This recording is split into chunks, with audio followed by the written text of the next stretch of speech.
Auction time. This is the 5B series auction. 5B01 is a leaf-shaped blade I made on video last night. Yep. This is actually the only point in the auction this week. Everything else is boxes, and I've got some sinew backstrap. All right. So yeah, this is on video. This was a piece donated by Keith, 6 1/2 by, let's see, 1 7/8. I think I said it was 5-1 with the thickness ratio here and 4-1 up there. Yeah. If I were to use it, I would wrap this handle. I'll wrap this so it can become a handle. But it can also be a lance blade or something else. Similar. Anyway, yeah. It's raw, chert. Not very translucent. It started out as real nice to nap on around the top and bottom, but there were some cracks and stuff. Excuse me. And as it got toward the middle, it got harder to nap, so I goofed it up right there with a little scoop out. Yeah, there was I reviewed the video, and there was several scoop out episodes. So yeah, I guess you can call this chert kind of a scoopy chert. All right.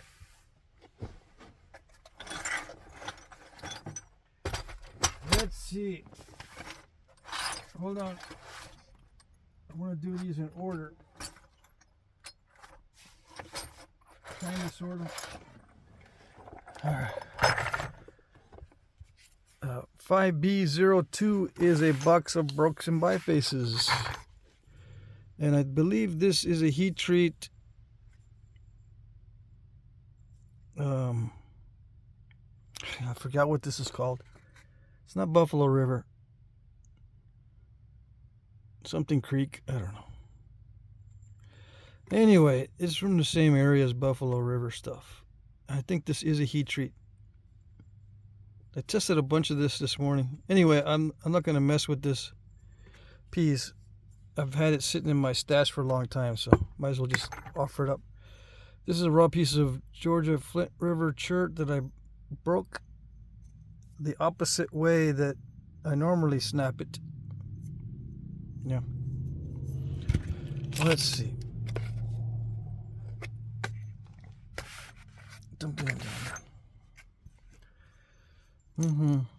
This is 5 1/2. This is 5 inches. This is a raw piece, I think, of mid to low grade Texas chert, 5 inches. Just a biface I don't want to mess with. I did these two yesterday on video. It's some kind of, I said it was Missouri or something chert, but it's actually from Kansas, right? I think. Hopefully I didn't. Hopefully it's not Arkansas, but I think, yeah, Kansas. Anyway, you can see these on video. I did my best to create a biface out of this stuff, and I did not do my best to create a biface out of this stuff. All right, so 5 1/4, a little over 4 inches. This is a Texas chert biface I don't want to mess with because it has a little bit of concrete in it, but it's not that bad to nap. It's just dealing with that, and it can be heat treated also. 5 inches. I'm including the Pandale point from the video in this because it's such a steppy and not very good item for demonstration, but at least it didn't break, right? Anyway, 4 inches. So I'm including that in this. And I got some brokens. I got the previous Pandale I was working on that I broke. And some other brokes in here. Yeah, this one, very unfortunate. I was looking forward to getting a biface out of something that has that two-tone, but nope. Still have not been able to do it yet. After all these hundreds of points, I still can't get a two-tone biface. Oh well. And this one I snapped off camera, practicing for a Scotch Bluff type. But as luck would have it, just a slight, I think from here, I don't know what did it, but a slight mishap with the flaking. And it cut right into it. It's called a reverse hinge. So delicate, you know, and it'll break like that if there's any kind of stress in bending. So yeah, oh well. So there you go.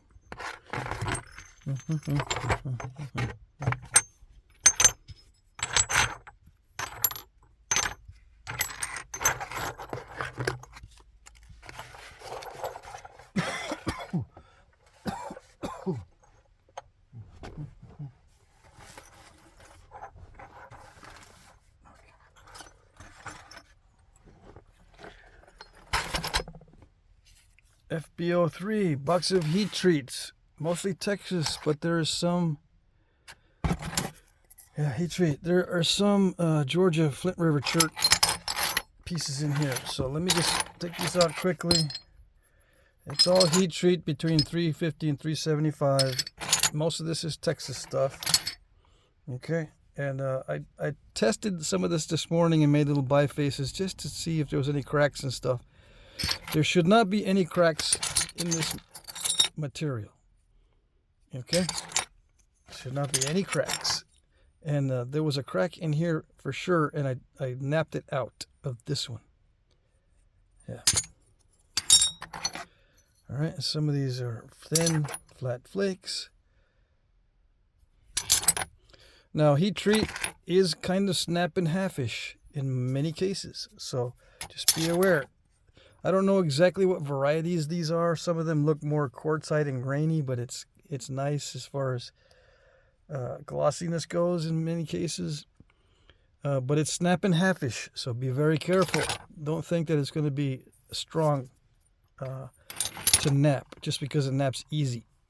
Okay? This is a piece of cow patty type chert. It's not, you can't get this much anymore. Let's see, how big are these pieces? 4 inches is about the largest. Okay, so this is, it's all Texas stuff. I'm just re-examining these, making sure there's no cracks. Cracks will put a damper on your day. I tested 90% of these, 80% maybe, to make sure that they are heat treats. And some of them might not be glossy, like some of this Texas stuff that is tough. Most of this should be glossy. I have other boxes that have stuff that's tougher than this. Yeah, so it won't be as glossy. But this should all be glossy stuff. Okay. Oh yeah, it's 3.7 pounds. All these boxes, I have several boxes of these heat treats flakes. They're all going to be 3.7 pounds or thereabouts.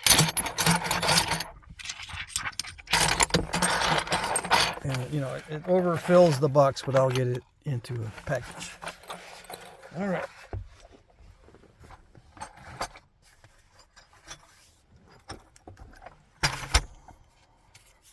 $5BO4, another box of heat treats. I will take them out individually so you can see. It's Texas stuff mainly, but there is some Georgia Flint River and some Georgia Jasper maybe. This is Flint River. Heat treat to 350 degrees in most cases. There might be 375 degree heat treats in here because sometimes I mix them together. This one you might get some cracks underneath this Cortex, but I think it's thick enough that you can get something out of it. Yeah, interesting piece. Now this is the tough Texas stuff that I was talking about that might not be glossy, but it naps okay. See, there is some gloss to it. I tested it. But it might not be all glossy, but it should nap okay. This one is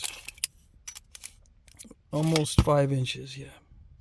These pieces are going to look bigger than they normally are, or than they are because my hands are small. Okay, so just be aware. Yeah. Yeah, this is some of that tough Texas stuff that might not be glossy. It's really difficult to knap in the raw state.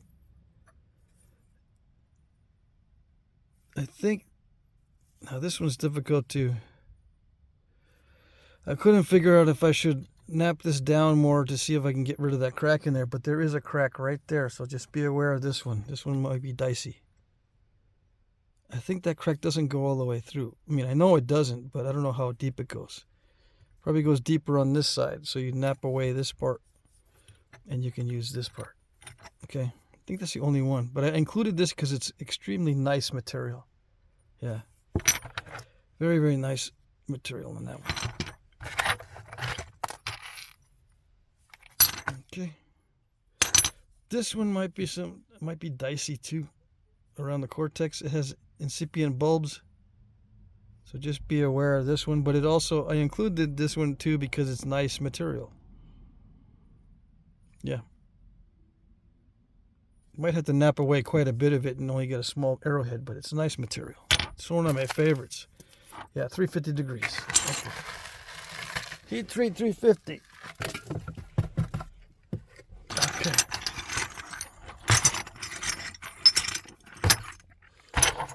3 pounds 7 ounces. Here's what I weighed these out. All these boxes of heat treats. It's or thereabouts. Okay. 3 pounds 7 ounces or thereabouts. A little bit more in some cases. Okay.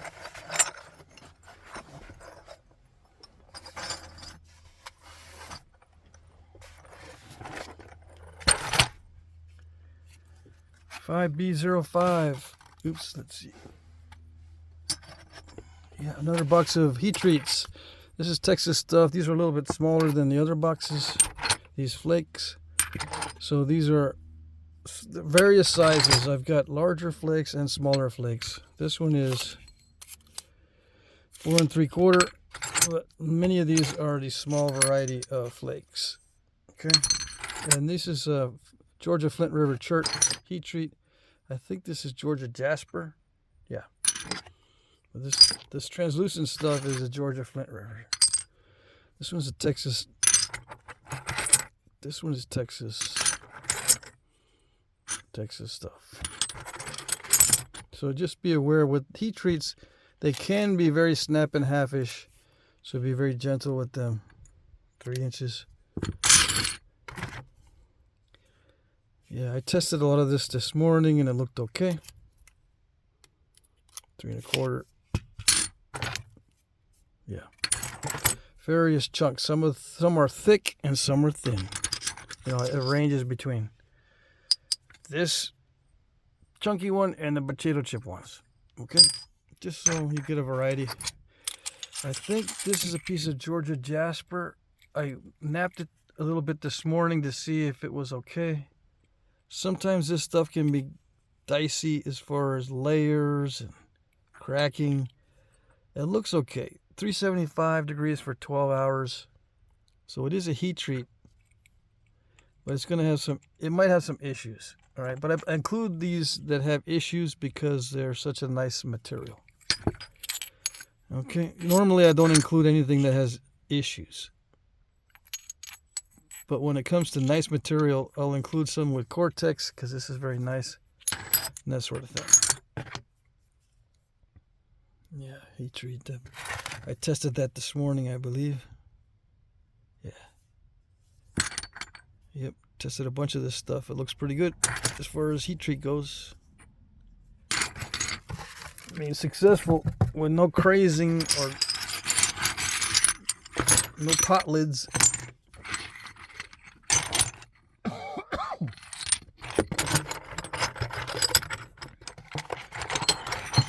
Yeah, I've come down with another cold.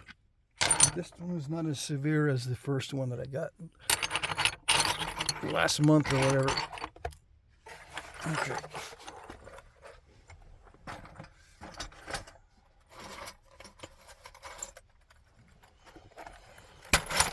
Okay, let's see. This one, 5B06. This is high quality raw flakes. Yeah, high quality raw flakes. So this is all, yeah, this is all Texas stuff. I'm not gonna take them all out, but yeah, it's all high quality raw flakes. Some of them are mid-grade, but they're all gonna be either mid-grade or higher. Okay, so it's just flakes. It's not debitage. The debitage is much smaller than this. When I sell debitage, it's like this size or smaller. These are what I call the flakes. Yeah. And a lot of these can be heat treated. I mean, you can throw it all in the heat treat and then heat it at 325 degrees. Let it cool down, of course, slowly. Test them all out. Most of them should nap extremely well at 325. But you may want to go higher if you want more gloss to them. I included this, I guess, because there's a crystal pocket. That might be a cool arrowhead. Anyway, they're all about the same size. And if you don't know what high quality raw is, like I always say, now's your chance. Okay.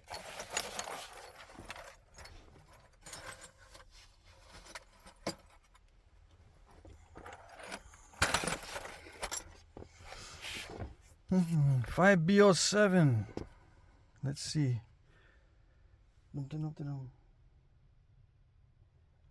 5B07. Yeah, it's high quality raw. Okay, and it's the same kind of stuff as the last. It's all Texas flakes of high quality raw stuff. Okay. I'm not gonna take them all out. There might be a heat treat in here that I snuck in. Heated 400. I think that's a heat treat. Oh well. Some of them I might have snuck in into the, you know, some of these might be heat treats. You can probably tell right away if it's a heat treat if it's very glossy or if it snaps in half on you. Hopefully you won't get that. They should all be raw and pretty tough. You know, they're not going to be delicate pieces. That one's kind of curved, but it's nice material, so I included it. If there's any issues with it, I won't include it unless it's a nice material. Yeah. Okay. High quality raw.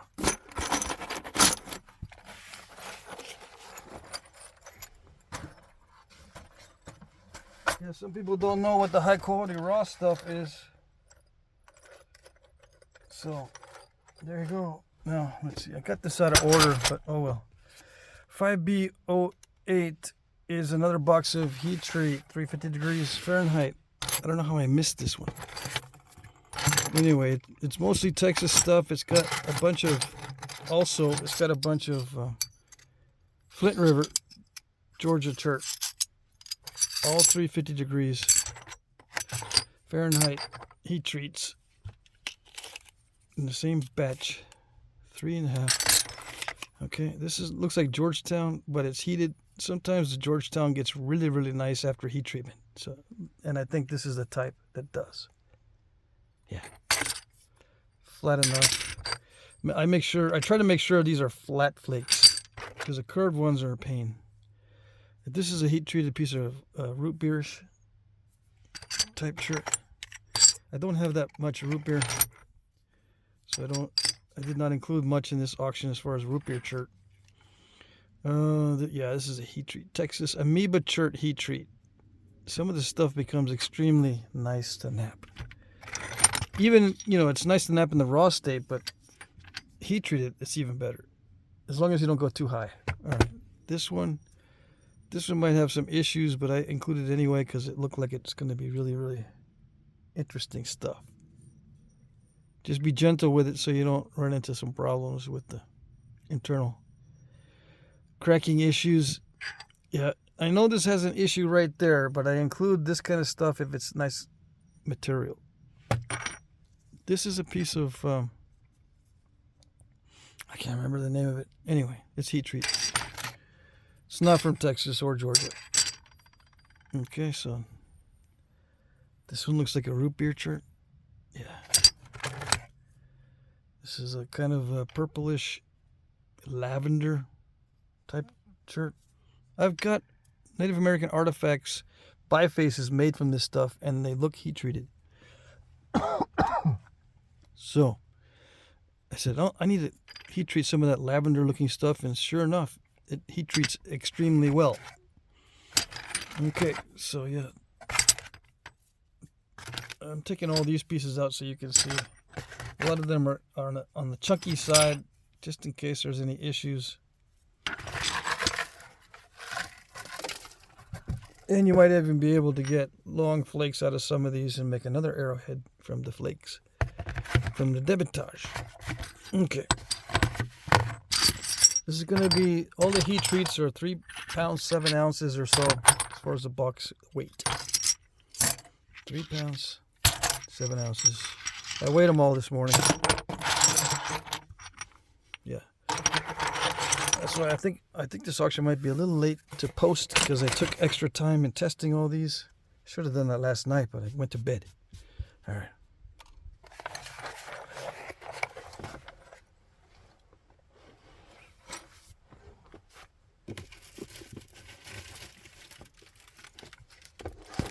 Okay, someone asked about these, so I'm going to offer them.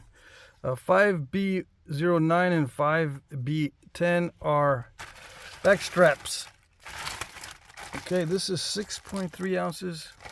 This is going to be 5B09, the 6.3 ounce. And the 5B10 is going to be the 6.1 ounce.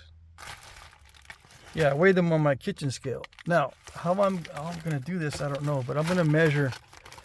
They range in size, okay? So you get, let's see, you get this size, really long, and you also get the shorter size. Where is it? They're all pretty long, but they range in size. Let me see if I can find the shortest one. Yeah, here's one that's shorter. So I believe that this is the large bull elk backstrap. This area in here, on all these backstraps that are wide at the top, they're going to run out somewhere before you get to the end. So the pieces of sinew, or the strands, are not going to be as long as the whole thing. All right. Up here, it's going to be shorter. Just be aware. This is not all long from here down to the end, okay? You can see how it runs out, just like grain on wood. See how some of this terminates? Let me just separate. Okay? Well, this one did, but some of these don't go all the way. See that? So you're not going to get the full length on these things on the side, so just be aware. Okay? You're going to get full length only on this middle area here, where you can see the strands running the full length. Okay, just be aware. Some people don't realize that, and they think that the sinew runs the whole length, and it doesn't. Same with this. This will run out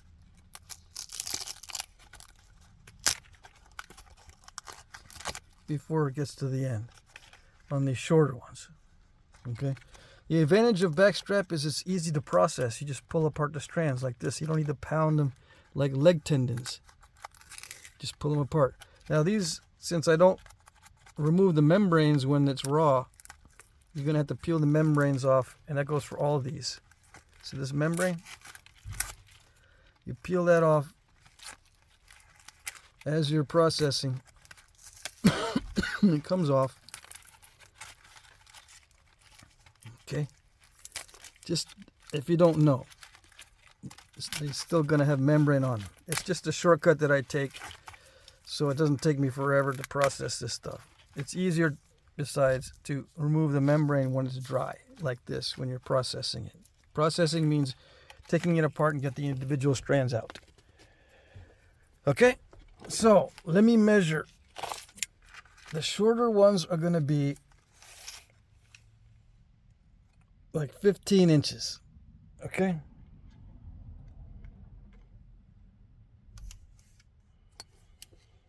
Somewhere in that vicinity, the shorter ones. The longer ones, measure from the beginning of the big strands, are going to be 27, 28, 26, 27, or 28. On the bigger ones, the longer ones, I mean.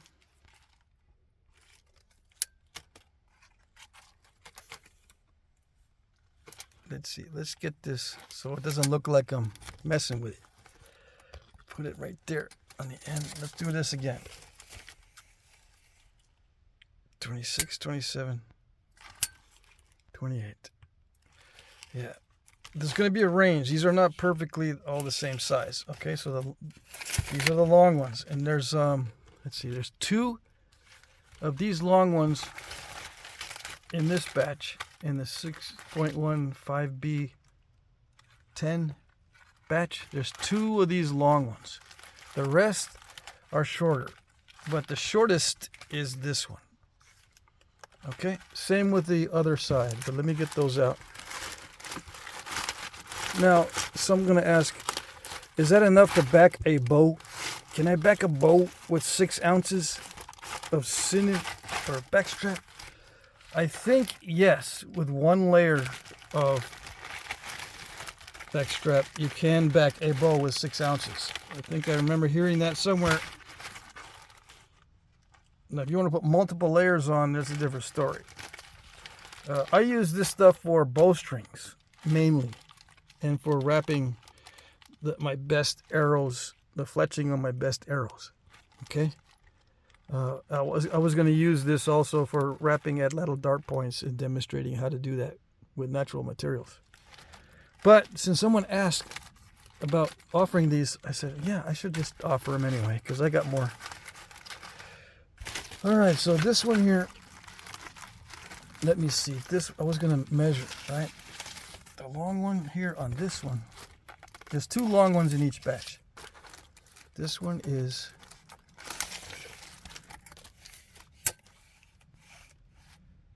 yeah, this is 28. There's another one in here.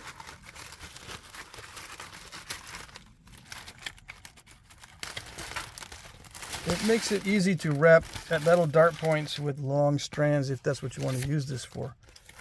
Okay. This one is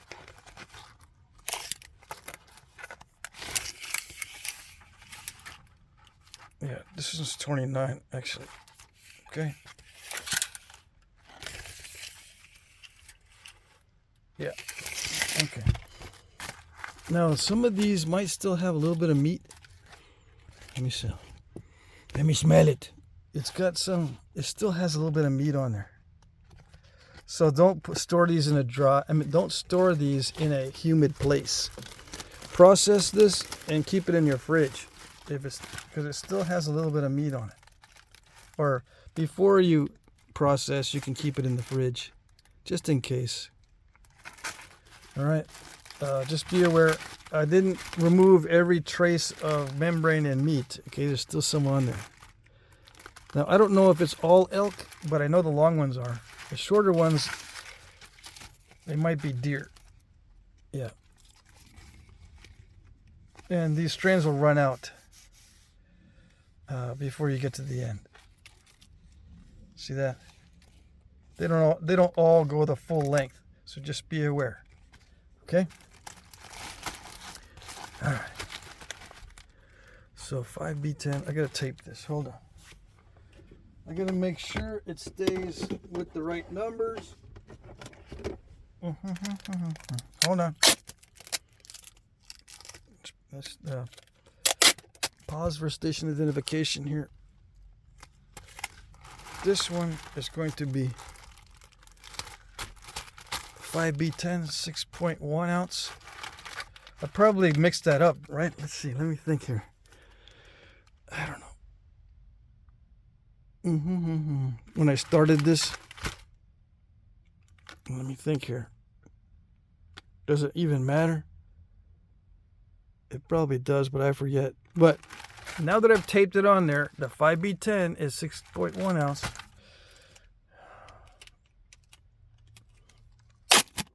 hate when I do that, when I can't remember. It's probably the other way around.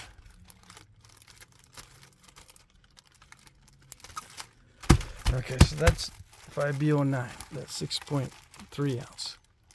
Okay? And I apologize if I started the other way around, but now that you know, now that I've taped them, you know for sure which one you're going to get. Okay, so 5B09 is the one I reviewed last, which, is probably the other way around. Dang it. But anyway, hopefully that will work for you.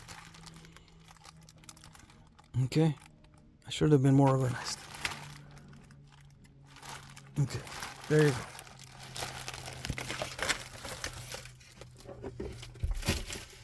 Call it a senior moment, okay? Sorry about that. All right, so what else we got? We got rules. Hold on.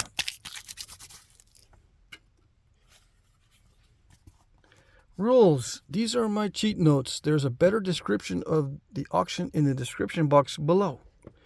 Please look at my previous auctions to see how they work. If you're not able to reply or comment, you will not be able to bid. I can enter your bid for you if you email me, though. Okay? Yeah, we can work it out. If you can't seem to reply, if it doesn't work, something's going wrong, YouTube's screwy that day, or you're the only one in the universe that can't comment, just email me. Okay? Auction 3J has a demo on how to bid. I used my tablet. Yeah. So you can see how to bid if you're not sure. Now, there are some times where, the universe has a glitch, or the matrix has a glitch, and you can't do anything on the auction. You can see it, you can listen to it, you can click on the comments, but you just can't comment. All right? The glitch in the matrix. That does happen on my auctions on occasion. So just let me know if that happens with an email. Okay? Bid in the comment section under one of my pre-populated comments. This means that you will be replying to one or more of my comments. My pre-populated comments will contain the item number, a timestamp where the item appears in the video, and a short description. What are pre-populated comments, you might ask? I put comments in under the video, the auction video, that has the item number and such. You reply or comment under one of those that you like to bid on. Okay? Find the one you want to bid on, the comment, reply or comment under that reply or comment, and you will be able to bid. Or that's the way you bid, in the comment section. Okay, hopefully that's clear as mud. A lot of people still don't get it, but you can just look at my other auctions and you'll eventually figure it out. Right? I have faith in you. Yes. I will like your comment if I see it. Sometimes comments are not always visible. It may take a while to like your comment, but as the time approaches the end of the auction, I will check more frequently. Yeah. I like the comments when I see them. That tells you that I've seen them. Okay, if you don't get a like on your comment, that means I didn't see it. Or I'm slow. In the beginning of the auction, I don't check very often, so you might not see a like on your bid or comment or reply quickly. It may take me an hour or two. But as time approaches the end of the auction, I check every 5 minutes or so. Okay? All right. Try not to bid at the last minute. I'm using YouTube's time tracker and it's not always accurate. It can be up to 2 minutes off. Please be aware of this. What's YouTube's time tracker? It's a little timestamp on your comment to show how old your comment is. It's usually pretty accurate, but it can be up to 2 minutes off.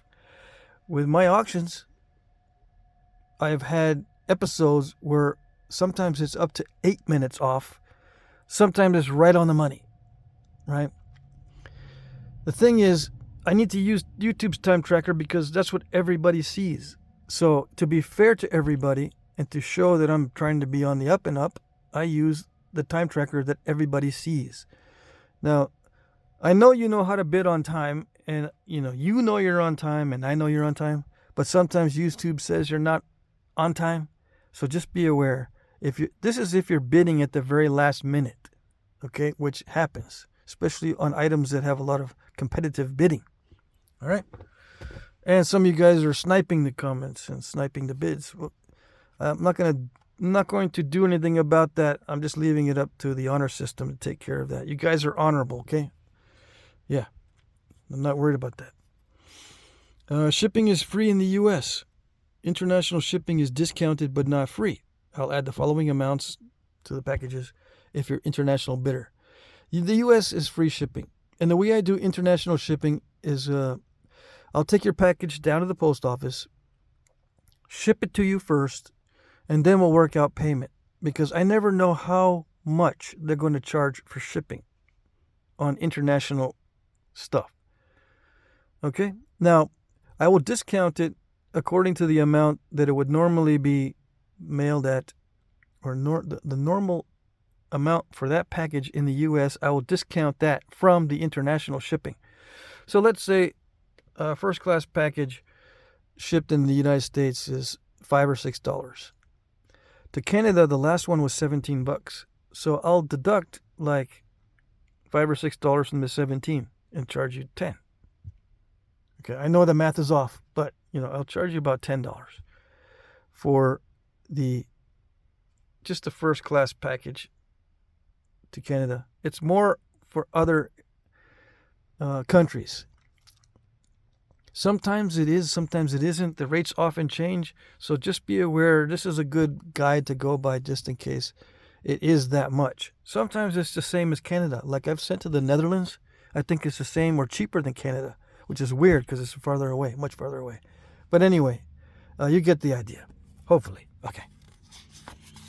I will provide tracking numbers. Oh, yes. I accept PayPal, Venmo, Cash App, checks, or money orders. I also can email you an electronic invoice that you can pay with a card.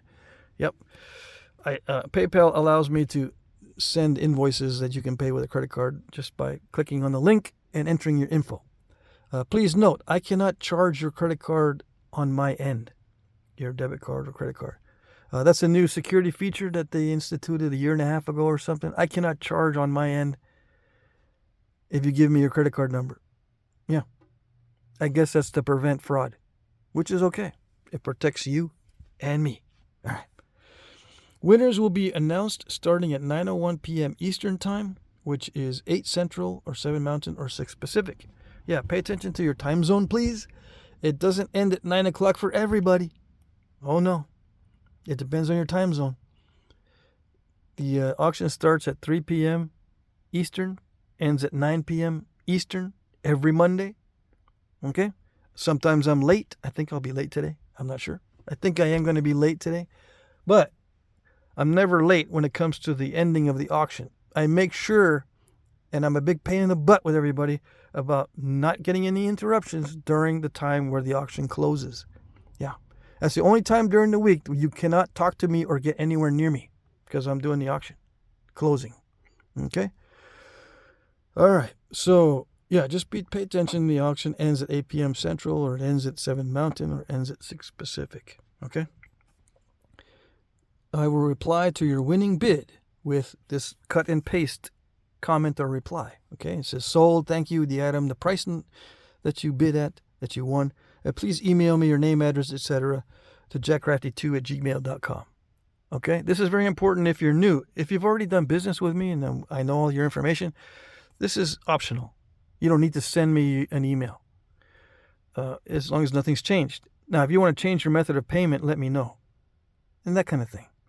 But if you're new, this is very, very important. I cannot contact you in any other way other than in the comment section with this comment. So pay attention to your items that you've bid on and make sure that you won or didn't win. And if you did win, you need to email me if you're new. Now, you can wait to email me the next day, or you can email me right away, or you can even email me a couple days later if something happens and let's say that you lost your dog and you had to go cross country to find him and you can't get back to me and you say, oh man, I forgot to email you. That's fine. Don't worry about it. Just as long as you email me. Okay? If you're new. Okay. I think that's it. Yep. End of the cheat notes. Okay. So hope you guys liked today's items. Hope you guys had a good weekend and good luck.